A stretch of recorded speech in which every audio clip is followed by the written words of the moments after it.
Sriman Amit Shah ji to initiate the discussion.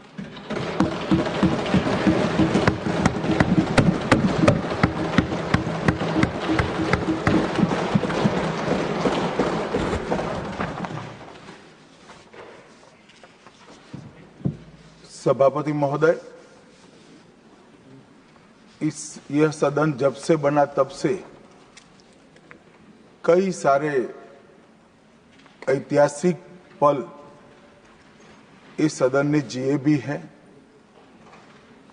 और सदन की कार्यवाही के माध्यम से राष्ट्र जीवन की स्मृति में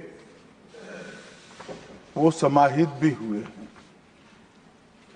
मेरा मानना है कि ये जो आपका निर्णय है, सदन का निर्णय है कि वंदे मातरम के 150वें साल के प्रवेश पर ये महान सदन वंदे मातरम के भाव के लिए, वंदे मातरम के यशोगान के लिए और वंदे मातरम को चिरंजीव बनाने के लिए एक चर्चा करे और इस चर्चा के माध्यम से विशेषकर हमारे देश के बच्चे, किशोर, युवा, आने वाली पीढ़ियों तक वंदे मातरम का आजादी के लिए योगदान,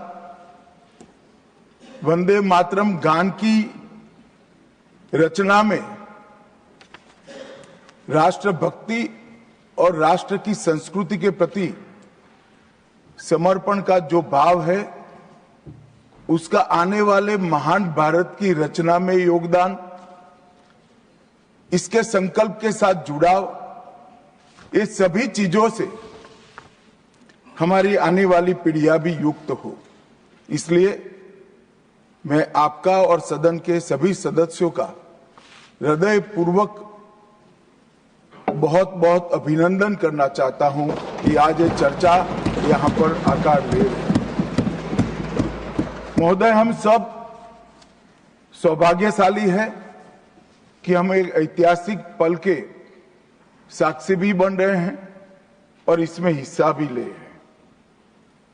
ये महान सदन में जब वंदे मातरम की चर्चा हो रही है, तब कल कुछ सदन सदस्यों ने लोकसभा में प्रश्न उठाया था कि आज वंदे मातरम की चर्चा, वंदे मातरम पर चर्चा की जरूरत क्या है। महोदय, वंदे मातरम पर चर्चा की जरूरत, वंदे मातरम के प्रति समर्पण की जरूरत वंदे मातरम बना तब भी थी, आजादी के आंदोलन के वक्त भी थी, आज भी है और जब 2047 में महान भारत की रचना होगी तब भी रहे, क्योंकि अमर कृति मां भारती के प्रति, भारत माता के प्रति समर्पण, भक्ति और कर्तव्य के भाव जागृत करने वाली कृति है। इसलिए जिनको आज वंदे मातरम की चर्चा क्यों हो रही है वो समझ में नहीं आ रहा है। मुझे लगता है कि उन्होंने नए सिरे से अपनी समझ पर ही सोचने की जरूरत है। कुछ लोगों को इसमें दिखता है कि बंगाल में चुनाव आने वाला है, इसलिए वंदे मातरम की चर्चा हो रही है। वो वंदे मातरम के महिमा मंडन को बंगाल के चुनाव के साथ जोड़कर कम करना चाहते हैं। ये सही है कि वंदे मातरम की रचनाकार बंकिम बाबू बंगाल में पैदा हुए, बंगाल में गीत की रचना हुई और आनंद मठ जिसमें बाद में वंदे मातरम समाहित हुआ, उसकी पृष्ठभूमि भी की बंगाल थी। मगर जब वंदे मातरम का प्रकटीकरण हुआ, वंदे मातरम बंगाल तक सीमित नहीं रहा था, देश तक भी सीमित नहीं रहा था। दुनिया भर में जहां पर आजादी के दीवाने थे वो गुप्त बैठक भी करते थे तो पहले वंदे मातरम का गान कर बैठक की शुरुआत। और आज भी सरहद पर हमारा जवान जब अपना सर्वोच्च बलिदान देता है ये आंतरिक सुरक्षा के लिए देश के पुलिस का जवान सर्वोच्च बलिदान देता है, तो जब वो अपने प्राण त्यागता है, इसके मुंह पर एक ही मंत्र होता है, वो वंदे मातरम। मान्यवर, ये वंदे मातरम का गान, वंदे मातरम का गीत, ये भारत माता को गुलामी की जंजीरों से मुक्त करने का नारा बना था, आजादी के उद्घोष का नारा बन चुका था, आजादी के संग्राम का एक बहुत बड़ा प्रेरणा स्रोत बना था, और शहीदों को अंतिम बलिदान, सर्वोच्च बलिदान देते वक्त अगले जन्म में भी भारत में ही जन्म लेकर फिर से मां भारती के लिए बलिदान करने की प्रेरणा वंदे मातरम से। और ये चिर पुरातन राष्ट्र को अनेक सदियों तक अपनी संस्कृति के रास्ते पर आगे बढ़ाने की प्रेरणा भी कई सारे मनुष्यों को इस वंदे मातरम से मिली। वंदे मातरम की दोनों सदनों में इस चर्चा से, वंदे मातरम के महिमा मंडन से, वंदे मातरम के गौरव गान से हमारे बच्चे, किशोर, युवा और आने वाली कई पीढ़ियां वंदे मातरम के महत्व को भी समझेगी और उसको राष्ट्र के पुनर्निर्माण का एक प्रकार से आधार भी बनाएगी। मान्यवर, बंकिम चंद्र चट्टोपाध्याय जी ने 7 नवंबर 1875 को वंदे मातरम की रचना उनकी सार्वजनिक हुई। यह दिन कार्तिक शुक्ल नवमी का था। अक्षय नवमी या जगदात्री पूजा के रूप में यह दिन मनाया जाता है। और जब रचना की तब शुरू में कुछ लोगों को लगा कि एक उत्कृष्ट साहित्यिक कृति है, परंतु देखते देखते देखते वंदे मातरम का एक गीत देशभक्ति, त्याग और राष्ट्रीय चेतना का प्रतीक बन गया, जिसने हमारे आजादी के आंदोलन का रास्ता प्रशस्त किया। और कब वंदे मातरम की रचना हुई? वंदे मातरम की रचना की पृष्ठभूमि हम सब ने जरूर याद करनी चाहिए।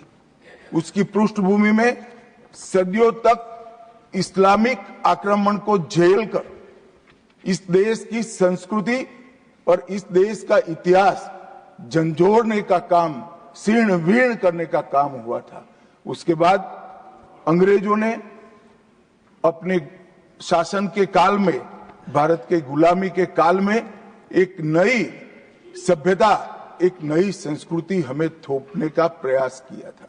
और उस वक्त ये वंदे मातरम का रचना बंकिम बाबू ने की, और वो रचना के अंदर बहुत बारीकी से जो हमारी मूल सभ्यता थी, हमारा सांस्कृतिक राष्ट्रवाद था, देश को माता के रूप में कल्पना कर कर, देश की माता के रूप में जो कल्पना की, इसकी आराधना करने की हमारी परंपरा थी, उसको उन्होंने पुनः प्रस्तापित किया था। और इसीलिए ये गीत देखते देखते कोई प्रचार के बगैर, उस वक्त ना सोशल मीडिया था, ना प्रचार के कोई साधन थे, उल्टा जो सरकार थी वो तो उसको रोकना चाहती थी, प्रतिबंध लगाती थी। वंदे मातरम बोलने वालों पर कोड़े बरसाए जाते थे, जेल में डाल दिए जाते थे। फिर भी वो सारे प्रतिबंधों को पार कर कर हर एक व्यक्ति के मन को भी छुआ, आत्मा को भी छुआ, और अनेक प्रताड़नाएं झेलते हुए भी वंदे मातरम कश्मीर से कन्याकुमारी तक फैल गया। मान्यवर, ये एक प्रकार से भारत के संस्कृति के प्रति श्रद्धा रखने वाले सभी लोगों का पुनः जागरण का मंत्र बन गया। गुलामी के कालखंड में कई मंदिर, विश्वविद्यालय, कला केंद्र, हमारी कृषि व्यवस्था है, हमारी शिक्षा व्यवस्था, कई सारी लाइब्रेरी अस्त व्यस्त हो गई, तोड़ दी गई, शीर्ण वीर्ण कर दी गई। मगर हमारी संस्कृति उसके भाव को हमारे जनमानस से कोई नहीं मिला, मगर एक जरूरत थी वो भाव को जागरूक करने की और वो भाव को पुनः संगठित करने की। उसी वक्त बंकिम बाबू ने वंदे मातरम की रचना की और देखते देखते वंदे मातरम का नारा अक्रॉस द कंट्री पूरे देश में ट्रैवल कर गया मान्यवर, और अंडमान निकोबार की जेलों तक पहुंच गया। उसको ना अंग्रेज रोक सके, ना अंग्रेजों की सभ्यता को स्वीकारने वाले लोग रोक सके। मान्यवर, वंदे मातरम ने एक ऐसे राष्ट्र को जागरूक किया जो अपनी दिव्य शक्ति को भुला चुका था। राष्ट्र की आत्मा को जागरूक करने का काम वंदे मातरम ने किया। यह इसीलिए महर्षि अरविंद ने कहा, वंदे मातरम भारत के पुनर्जन्म का मंत्र है। श्री अरविंद का ये वाक्य, इसका गर्भित अर्थ वो वंदे मातरम की महत्ता को बताता है। मान्यवर, अरविंद घोष ने यह भी कहा कि देश को एक ऐसे मंत्र की आवश्यकता थी और ईश्वर ने उसे साकार करने के लिए ही बंकिम बाबू को इस भूमि पर भेजा था। श्री अरविंद का वंदे मातरम के लिए भाव बच्चे बच्चे के लिए एक प्रेरणा स्रोत बन गया और हमारे आजादी का नारा बन गया। मान्यवर, हमारे देश को जो लोग समझते हैं, लोग जो जानते हैं, वो सभी लोगों को मालूम है कि हमारा देश पूरी दुनिया में एक प्रकार से अनूठा देश है। दुनिया के कई देशों की रचना अधिनियमों से हुई, कहीं युद्धों के कारण हुई, कहीं युद्ध के बाद संधि के कारण हुई। भारत एकमात्र ऐसा देश है जिसकी सीमाएं कोई अधिनियम से तय नहीं की है। हमारे देश की सीमाएं हमारी संस्कृति ने तय की है और संस्कृति ने इस भारत को जोड़ कर रखा है। और इसीलिए सांस्कृतिक राष्ट्रवाद का जो कंसेप्ट था, उस सांस्कृतिक राष्ट्रवाद के कंसेप्ट को, सांस्कृतिक राष्ट्रवाद के विचार को सबसे पहले गुलामी के कालखंड में जागरूक करने का काम बंकिम चंद्र चट्टोपाध्याय जी ने किया। हम पूरे देश को एक बार फिर से देखें तो हमें मालूम पड़ेगा कि हमारे देश को जोड़ने वाला मंत्र हमारी संस्कृति है। हमारे देश को जोड़ने वाली, एक रखने वाला मंत्र हमारी संस्कृति है। और इसी के कारण वंदे मातरम का जो उद्घोष हुआ, उसने सांस्कृतिक राष्ट्रवाद के सिद्धांत को पहली बार एस्टैब्लिश करने का काम किया। जब अंग्रेजों ने वंदे मातरम पर कई सारे प्रतिबंध लगाए, तब बंकिम बाबू ने एक पत्र में लिखा था, मुझे कोई आपत्ति नहीं है, मेरे सभी साहित्य को गंगा जी में बहा दिया जाए। यह मंत्र वंदे मातरम अनंत काल तक जीवित रहेगा। यह एक महान गान होगा और लोगों के हृदय को जीत लेगा और भारत के पुनर्निर्माण का यह मंत्र बनेगा। आज हम देख रहे हैं कि बंकिम बाबू के वो शब्द सच हुए हैं। भले देर से ही सही, ये पूरा राष्ट्र आज सांस्कृतिक राष्ट्रवाद की परिकल्पना को स्वीकार कर आगे बढ़ रहा है। और मान्यवर, हम सब जो भारत माता की संतानें हैं, वो मानते हैं कि ये देश कोई जमीन का टुकड़ा नहीं है। वो उसको हम माँ के रूप में देखते हैं और उसका भक्ति गान भी करते हैं, और वो भक्ति गान की अभिव्यक्ति ही वंदे मातरम है। मान्यवर, आज मैं सदन में जब ये चर्चा हो रही है तब बताना चाहता हूं, वंदे मातरम की रचना में हमारे जीवन में देश की, भारत माता की कल्पना का जो योगदान है, उसको बहुत अच्छे तरीके से भावना के साथ वर्णन किया है। जल, फल और समृद्धि तीनों की दायिनी भारत माता को बताया गया। शोभित पुष्पों से मन को प्रफुल्लित करने वाली भी भारत माता को बताया गया। सरस्वती, लक्ष्मी, दुर्गा, ये तीनों का जो स्वरूप है वो भारत माता है। एक प्रकार से हमारा समृद्धि, हमारी सुरक्षा, हमारा ज्ञान, हमारा विज्ञान, ये सब भारत माँ की ही कृपा है और उसकी आराधना से ही प्राप्त हो सकता है। इतना बड़ा एक संकल्प बंकिम बाबू ने रखा। दुर्गा की वीरता, लक्ष्मी की संपन्नता और सरस्वती की मेघा, ये तीनों हमें भारत माँ की कृपा ही दे सकती है, यह मिट्टी ही दे सकती है। इसीलिए इसको बार बार प्रणाम करना चाहिए, माँ को प्रणाम करना चाहिए। मान्यवर, एक प्रकार से जिसकी उद्घोषणा 150 साल पहले बंकिम बाबू ने की, ये विचार तो बहुत चिर पुरातन है। रामायण के अंदर प्रभु श्री राम ने भी जब उनको सलाह दी गई कि इतनी वैभवशाली लंका है, आप लंका जीत ही लिए हो, तब अयोध्या जाकर क्या करना है, यहीं रह जाते हैं। तब उन्होंने कहा कि माता और मातृभूमि ईश्वर से भी बड़ी होती है, मैं माता और मातृभूमि का त्याग करूं। मातृभूमि के महिमा मंडन प्रभु श्री राम ने भी किया। मातृभूमि का महिमा मंडन आचार्य शंकर ने भी किया और मातृभूमि का महिमा मंडन आचार्य चाणक्य ने भी किया। ये सभी ने समय समय पर हमारे अस्तित्व को मातृभूमि के साथ जोड़ने का काम किया। मातृभूमि ही हमें पहचान देती है, वही हमें भाषा देती है, वही सभ्य जीवन जीने की संस्कृति का आधार बनाती है और वही हमारे जीवन को ऊपर उठाने का अवसर देती है। इसलिए मातृभूमि से ज्यादा कुछ हो नहीं सकता। ये भाव जो चिर पुरातन भाव था, उसको बंकिम बाबू ने पुनर्जीवित किया और वो घनघोर रात्रि जैसे गुलामी के कालखंड के अंदर जैसे एक बिजली प्रकाश फैला देती है, उसी प्रकार से वंदे मातरम के गान ने घनघोर अंधेरे के अंदर, जन जन के अंदर गुलामी की मानसिकता छोड़कर आजादी की प्राप्ति, स्वराज की प्राप्ति का एक जोश जगाने का काम किया। मान्यवर, महर्षि अरविंद ने वंदे मातरम को गीत नहीं, हमारी आध्यात्मिक शक्ति का प्रतीक माना।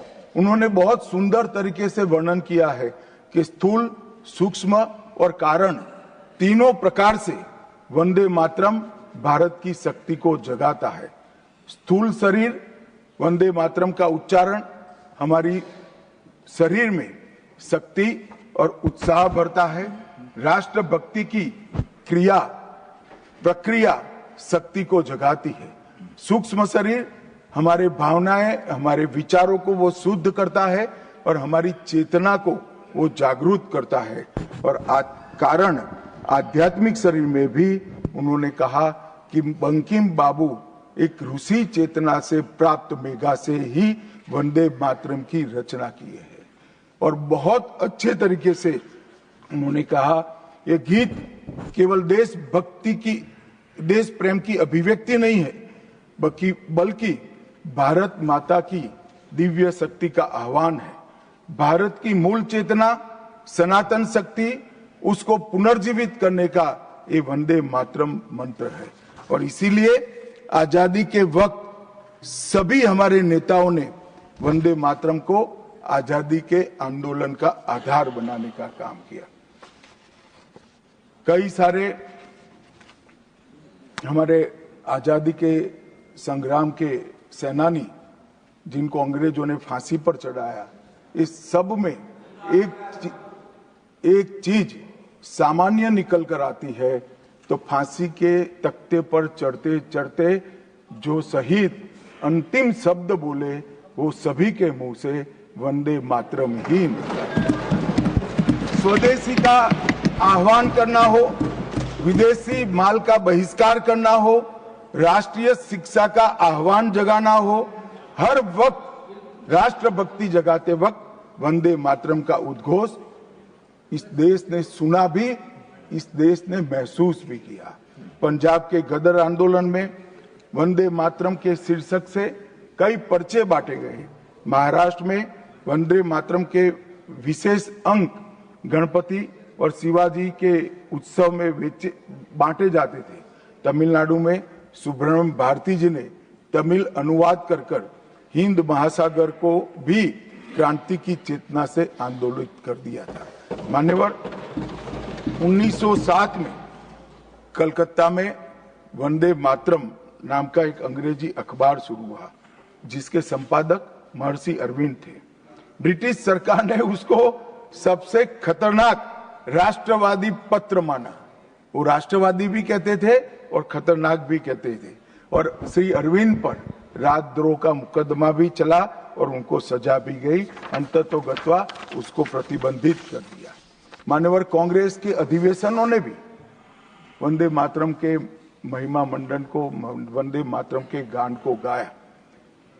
1896 में गुरुवर टैगोर ने कांग्रेस अधिवेशन में इसको पहली बार सार्वजनिक रूप से गाया। 1905 में कांग्रेस के वाराणसी अधिवेशन में महान कवियत्री गायिका सरला देवी चौधरानी ने पूर्ण वंदे मातरम का गायन किया। और 15 अगस्त 1947 को जब देश आजाद हुआ, सुबह 6:30 बजे सरदार पटेल के आग्रह पर पंडित ओमकारनाथ ठाकुर जी ने आकाशवाणी से अपने मधुर स्वर में वंदे मातरम का गान कर देश को भावुक कर दिया। और ये सभी भावना को देखते हुए संविधान सभा की अंतिम बैठक 24 जनवरी 1950 को संविधान सभा के अध्यक्ष राजेंद्र प्रसाद जी की अध्यक्षता में जो हुई, उसमें राष्ट्रगान के बराबर सम्मान देते हुए वंदे मातरम को राष्ट्रगीत घोषित करने का काम किया। मान्यवर, मैं कल देख रहा था कांग्रेस के कई सदस्य आज वंदे मातरम की चर्चा क्यों जरूरी है और इसको एक राजनीतिक हथकंडा या तो मुद्दों पर से ध्यान भटकाने का एक हथियार मानते थे। मान्यवर, मुद्दों पर चर्चा करने से कोई नहीं डरता है। संसद का बहिष्कार हम नहीं करते हैं। संसद का बहिष्कार अगर करना है, संसद का बहिष्कार न करे, संसद चलने दे, तो सब मुद्दों पर चर्चा होगी। हमें कुछ डरने जैसा नहीं है, छिपाने जैसा नहीं है। कोई भी मुद्दा हो, हम चर्चा करने के लिए तैयार है। परंतु वंदे मातरम के गान की चर्चा को, वंदे मातरम के गान पर की चर्चा को टालने की ये मानसिकता ये नई नहीं। मान्यवर, ये तो वंदे मातरम का 150वां साल है। हर महान रचना का, हर महान घटना का महत्वपूर्ण साल कई मायनों में हमारे देश में मनाता जाता है। तो ये तो 150वां साल है। अब हम थोड़ा पीछे मुड़कर देखते हैं। मान्यवर, जब वंदे मातरम के 50 साल हुए तब क्या हुआ? वंदे मातरम के 50 साल हुए, देश आजाद नहीं हुआ था। और वंदे मातरम की स्वर्ण जयंती हुई 1937 में। तब जवाहरलाल नेहरू जी ने वंदे मातरम के 2 टुकड़े कर उसको 2 अंतरों तक सीमित करने का काम किया। कांग्रेस पार्टी की 50वें साल में जो एक प्रकार से वंदे मातरम का महिमा मंडन करने की पद्धति थी,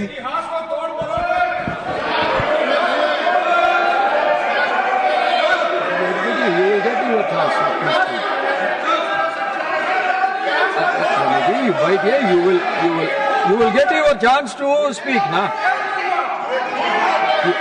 Unless he yields, right here, no. Unless he yields, how I can? Unless he yields, how I can? मान्यवर, 1 मिनट में उनको बहुत समय दिया गया। अपने समय पर बोले ना, मुझे कोई आपत्ति नहीं। आपका समय, खड़गे साहब, आपका समय आएगा।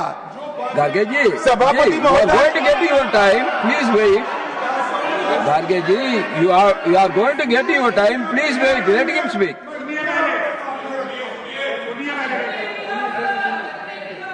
मान्यवर 50वें पड़ाव पर वंदे मातरम को सीमित कर दिया गया। वहीं से तुष्टीकरण की शुरुआत हुई और वो तुष्टीकरण जाकर देश के विभाजन में मान्यवर मेरे जैसे कई लोगों का मानना है कांग्रेस पार्टी को पसंद आए ना आए, अगर वंदे मातरम के तुष्टीकरण की नीति के तहत 2 टुकड़े न करते तो देश का बंटवारा नहीं होता और देश पूरा होता। मान्यवर 50 साल के बाद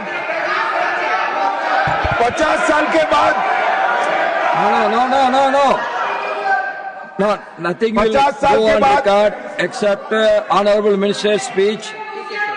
Please. मान्यवर 50 साल के बाद वंदे मातरम 100 साल का हुआ।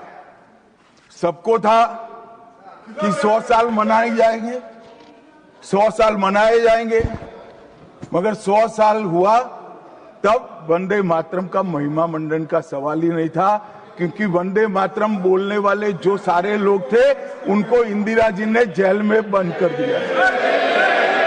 इस देश में आपातकाल लगाया गया। विपक्ष के लाखों लोगों को, लाखों समाज सेवियों को, स्वयंसेवी संगठन के लोगों को जेल में भर दिया गया। कोई कारण के बगैर अखबारों पर ताले लगा दिए गए। यहां तक कि आकाशवाणी उस वक्त एक ही माध्यम था, आकाशवाणी में किशोर कुमार की आवाज ही नहीं आती थी, ड्यूएट गाने भी लता जी की आवाज में ही आते थे। मान्यवर पूरे देश को जब वंदे मातरम 100 साल का हुआ, पूरे देश को बंदी बनाकर रख दिया। और कल 150वां साल है। 150वें साल में लोकसभा में चर्चा हुई।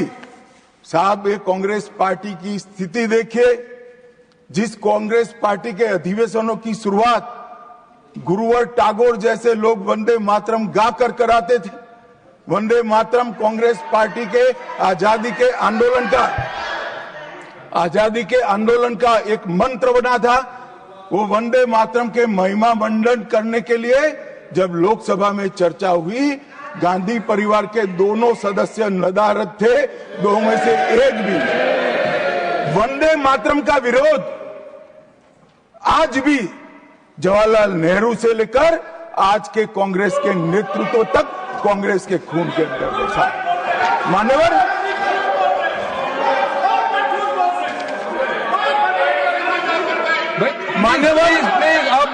प्लीज आप बैठिए। मान्यवर मैं तथ्यों के आधार पर कहता हूं, कांग्रेस पार्टी की एक नेत्री ने कांग्रेस बैठ जाओ रामदास।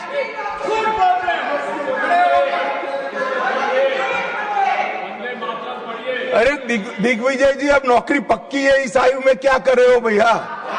अब नहीं जाएगी नौकरी। मान्यवर मैं जो कह रहा हूं वो रिकॉर्ड का हिस्सा है दूसरे सदन का।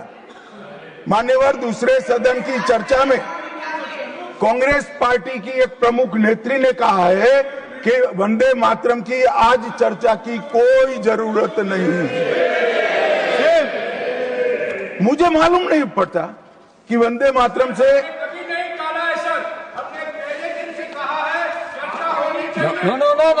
रमेश जी क्या कहा? जयराम रमेश जी प्लीज बैठिए, प्लीज आप बैठिए जी।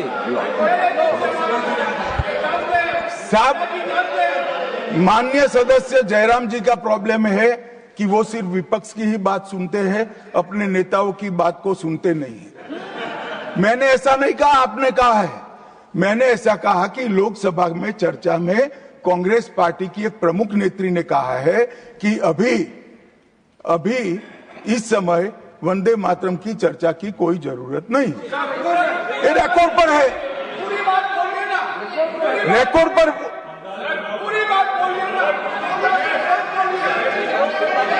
मान्यवर आप बैठिए,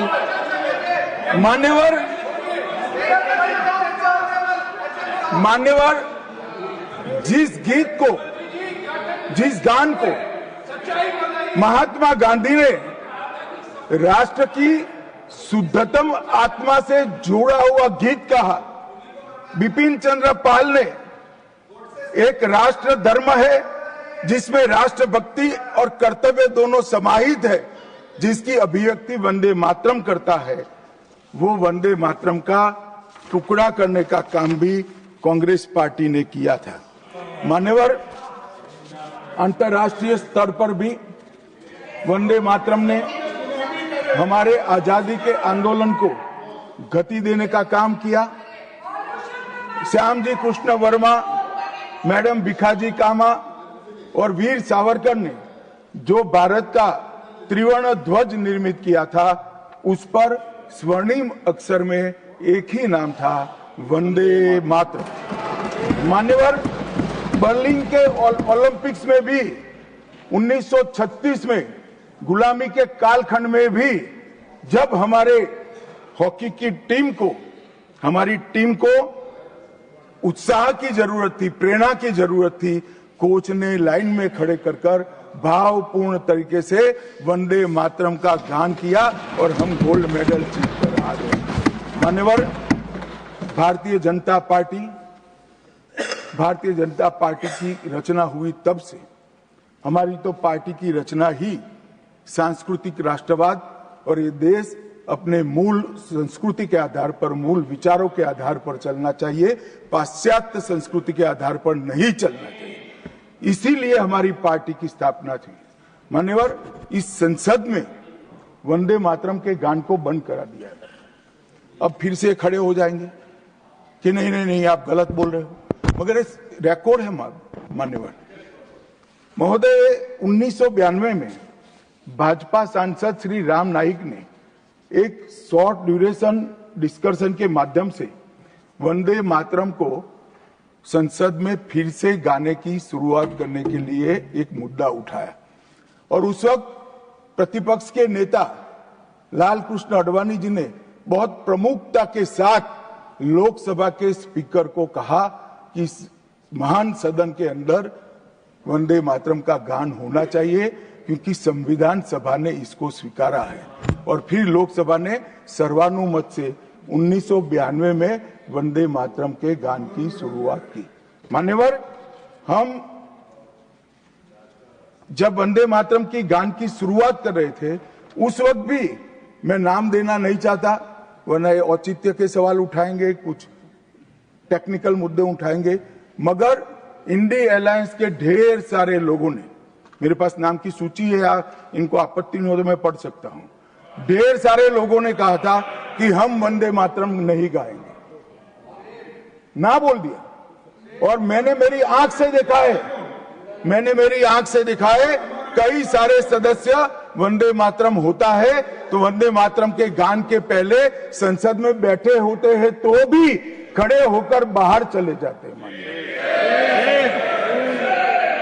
मैं आपको विश्वास से कह सकता हूं मान्यवर, ये कह रहे हैं कि कांग्रेस पार्टी पर झूठे आरोप लगाए। मैं विश्वास से कह रहा हूं, भारतीय जनता पार्टी का एक भी सदस्य वंदे मातरम के गान के वक्त सम्मान के साथ खड़ा न हो, ऐसा हो ही नहीं सकता, क्योंकि वंदे मातरम के गान के प्रति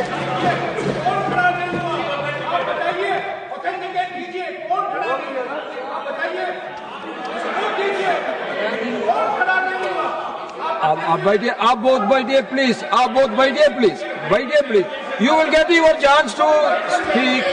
You can say your opinion when the turn comes to you.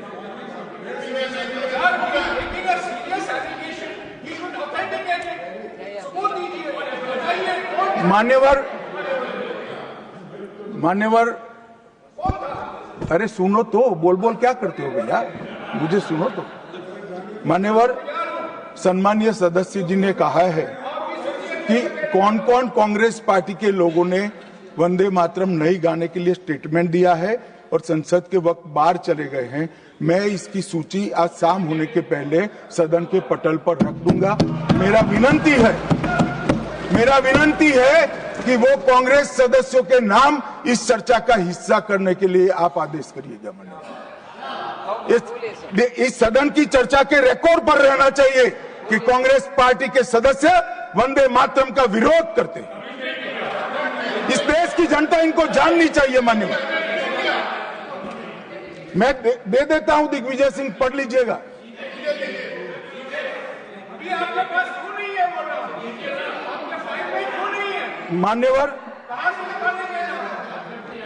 मान्यवर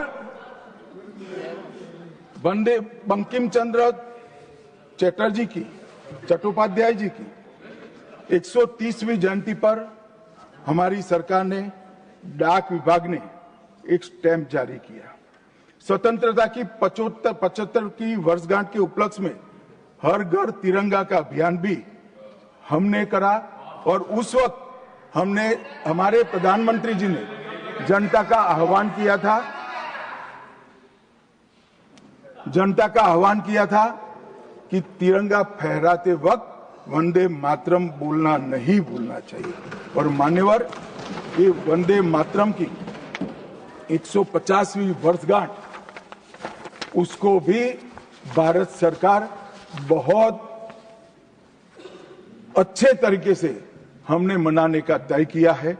1 अक्टूबर 2025 को केंद्रीय मंत्रिमंडल ने पूरा वर्ष वंदे मातरम के यशोगान में मनाया जाएगा, इसका प्रस्ताव पारित किया।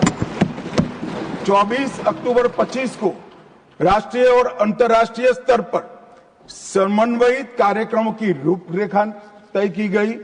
माननीय प्रधानमंत्री जी ने भारत माता को पुष्पांजलि देकर 7 नवंबर 25 को नई दिल्ली में ये वर्ष का शुभारंभ किया। उसका चरण 1 नवंबर में हो चुका है, चरण 2 जनवरी 26 में होगा, चरण 3 अगस्त 26 में होगा और चरण 4 नवंबर 26 में होगा। स्मारक डाक टिकट का वो भी हम जारी कर चुके हैं, सिक्का भी जारी कर चुके हैं। वंदे मातरम नाद एकम रूप अनेकम ऐसे शीर्षक से 75 वादकों द्वारा विशेष सांस्कृतिक प्रस्तुतिकरण की रचना भी हो चुकी है और सुबह 10 बजे उस दिन 7 नवंबर को देश भर में सामूहिक वंदे मातरम का गान भी भारत सरकार के आह्वान पर देश की जनता ने किया। मान्यवर, वंदे मातरम के 150 वर्ष, इसकी डॉक्यूमेंट्री और प्रदर्शनी बनाई गई है हर जिला सेंटर पर, और हो सके तो तहसील सेंटर पर उसको दिखाया जाएगा। डिजिटल मोड पर करोड़ों लोगों को वो प्रदर्शनी भी भेजी जाएगी। ऑल इंडिया रेडियो, दूरदर्शन और FM चैनलों पर विशेष कार्यक्रमों को प्रसारित करने का हमने आयोजन किया है। प्रेस सूचना ब्यूरो द्वारा टायर T2 और टायर 3 शहरों में चर्चा सभाएं का आयोजन होने वाला है। सभी भारतीय दूतावासों में वंदे मातरम आधारित सांस्कृतिक संध्याएं आयोजित होने वाली है। Vande Mataram salute to mother earth के तहत वृक्षारोपण अभियान चालू है। हाईवे पर देशभक्ति आधारित वंदे मातरम के इतिहास को दर्शाते हुए भित्ति चित्र भी हम रखने वाले हैं। रेलवे स्टेशन और हवाई अड्डों पर LED डिस्प्ले के माध्यम से सार्वजनिक घोषणा भी होगी और वंदे मातरम और बंकिम चंद्र चट्टोपाध्याय जी पर 25 लघु फिल्में 1-1 मिनट की बनाने का भी हमने शुरुआत कर लिया है। मान्यवर, देश के प्रधानमंत्री जी ने